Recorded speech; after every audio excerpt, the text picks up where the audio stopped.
matches. Ni ahwe. Na we no Ghanaian players abroad. Okay. And ye home na ye national team ye hu omo a. Unja ye team free player bi kura na wo kura won tini dinda.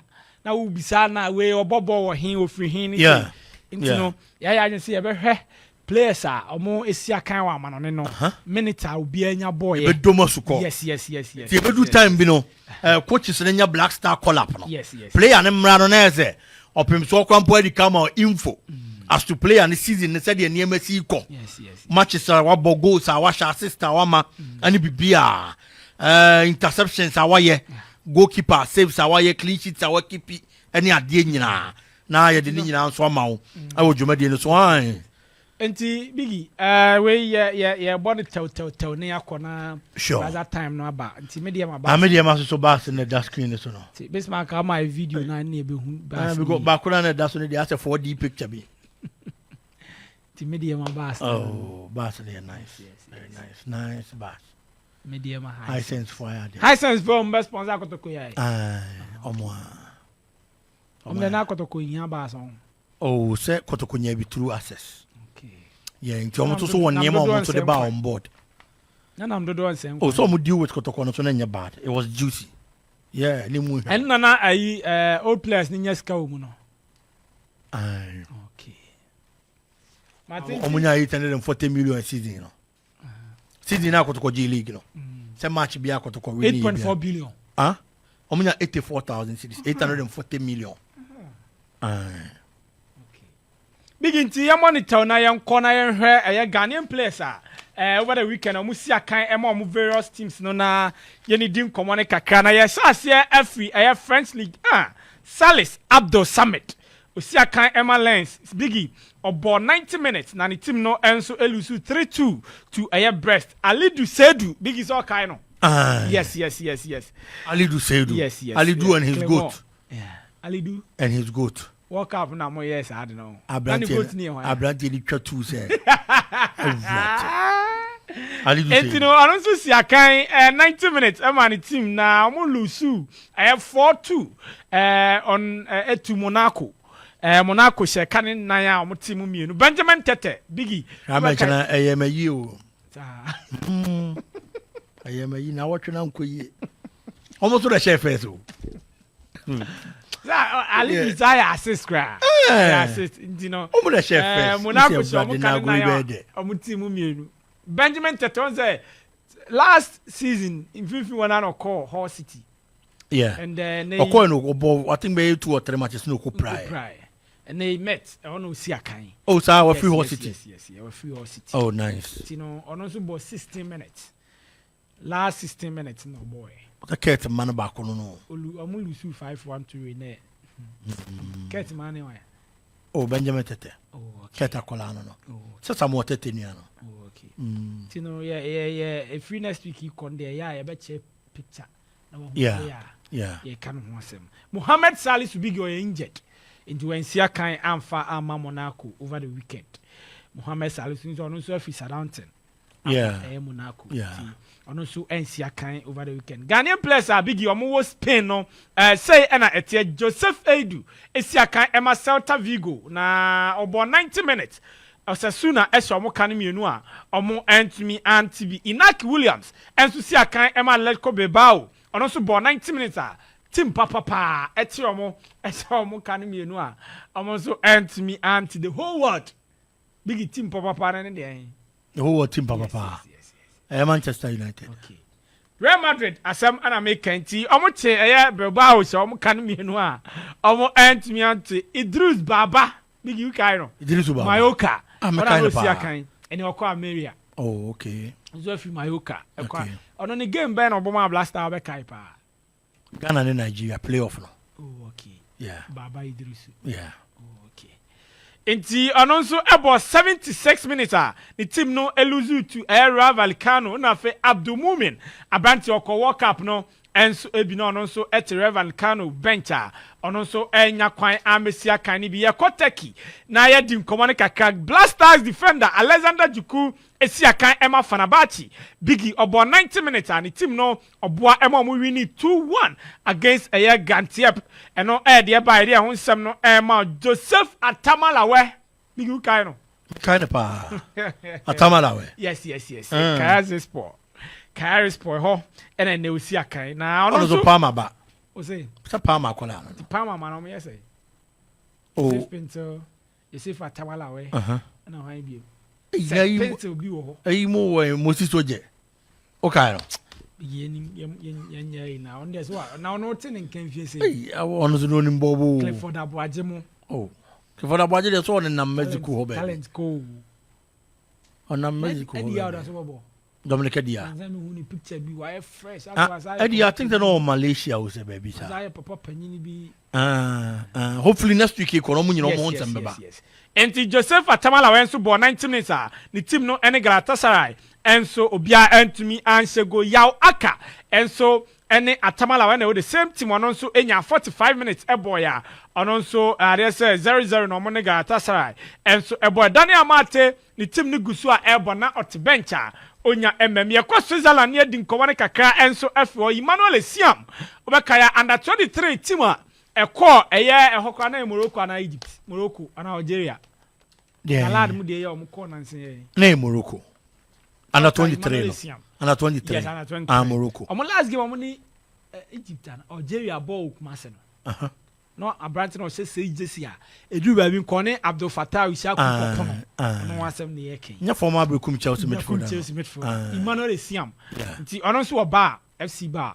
nti e kan Basel na o kan ba na manfo bebre hu tu KFC ba na kwa kire mu yi Basel ne aka okay sani e di twa yi no yeah money trade you know okay ono nso esi akan 45 minutes eno enso the team no elusu to team a ye friendly Lucien enso ho Jonas Ajete na on use sub enso Emma FC bar Lawrence Atizigi Black Stars number 1 ono nso ebo 90 minutes and the team no enso ebo draw 1-1 ho a de ho nsam Emma osi akan Emma St Gallen enso ho Daniel Afriye Bania inform Daniel Afriye Bania FC Zurich ono nso esia kan 82 minutes na the team no nso ewini ya ye de ehonsam no ma ejumade no ho enso so na afie ba na Biggie osia kan 82 minutes almost start league 4 matches on my body sir before this game no I said 2 games yes and I'm very happy for him on the recently na enema nsheda nkoyi yes na nsheda nkoyi Emma especially under 23 in the Ghana for Bonachia, senior penalty, I want to mean she go and the team will be more and a whole lot. And I think that this time around, I'm only hoping, say, Obet Twasosa said your bonny, I the be on your boy. Yes, because on your bibo own the team, Nanyamako ye mana, and Yaminia free banny, Yamadam for no, Nisika minya binny. But at the end of the day, say Yamako ye man or pick former, a blaster and a bit some faso. Your national teams no and the Benya some fast. Of course, me Ghanaian player bia. Send this me and Madam for woman son of a bompire man. Debbie. Because Anya bia and a black star bebo. I'm a black star shenman energy. Men so me dear no. Enti yanko Netherlands na ho ana Kudus Mohammed. Biggie Abrantani dini hine ho onya go. Na about 90 minutes. And so am I. Kudus Mohammed. In fact, Captain Zamba and Ghana. Black Stars. So coach if you say Safatana there, I mean any problem. Ghana money and news. A news so saying. Now Ghana Biggie we always said on to Ghana. Who him the course of Ghana? Debut and then I may be just say a news so saying. Some day yeah. Ramsey Koye was captain over 19 years.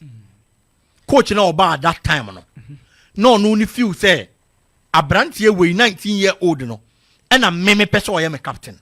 And I coach the captain some band man. Name a captain Brazil. No how many years? What is the news we know so? And yet the Biana captains in a longevity near them. There be coach we bet me about not only few say maybe I will watch it. But me who is some leadership qualities at the channel. If you are not a meme person I am a captain. There's nothing wrong with that.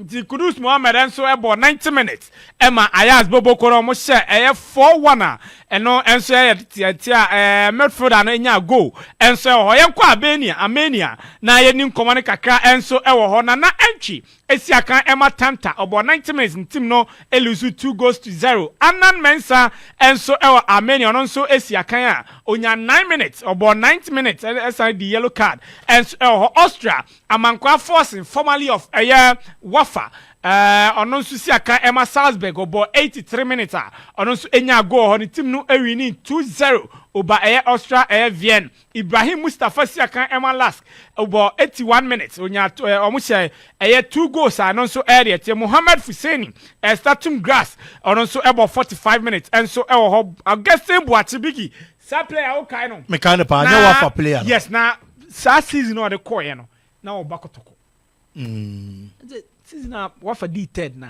yeah yes di third na this coach Prosper bakotoko on no bia nim say odna bawie yeah and Augustin Boache and that season I think the Ghana Premier League one ma assist kasi yes and all the two coin yeah intino or 22 years in so usapa no mo kwai o man fe no Morocco no big player both day in day out papa bi shia me na say Ghana dey no say oni sky en fro me ya jedi enti ana ne me nya adwe ana man for tosloton enti ya ntoaso ne ra EP onim na yanya ne enso na senior za kan so imagine adwa Jordan Ayew esi akama Crystal Palace obo 90 minutes 1 assist ni team no ewini 1-0 by Sheffield United Thomas Tepatebo 90 minutes omonso ewini 2-1 against Nottingham Forest enso edinkatia no ya na mo de Ghana shendia no no ozo e Ghana ni o England ni na si eguso ne kasa Alonso ebo 72 minutes Emma Arsenal Anton Semenyo esiakan no 60 minutes enso Emma ni team Bournemouth omonso ene West Ham Boboko no ebo draw Jeffrey Shop enso be siakan ana o siakan 90 minutes Emma ni team Crystal Palace bigi omonso ewini ontino yen fancy on na yen call MLS ni mu na yen hwe kakra na Hope Avenue Aveyo nim so kaisa player na no bo Bechem United Bechem ne ho Bechem Kokobi sa Kokobi ai ne ko boy MTN FA Cup bi ma na be dream was from Pomo me kai so ko abuchi me kai so ko US yes oh wow US o sia kan one North Tigers it start na follow no na say we nya Ghanaian players abroad akofa ba yi akwa me kura me ref no me ref no ne ho kete no suggest number 16 ai ne pa Meka odi dre kotoko wa ha pa me me agent bi amadam for no na de ne koye okay me hese me but say okoye a check aka into a share from the junior teams any ade no waba me rekura fi ne krampo hope is a wire rasta wow the dollars good account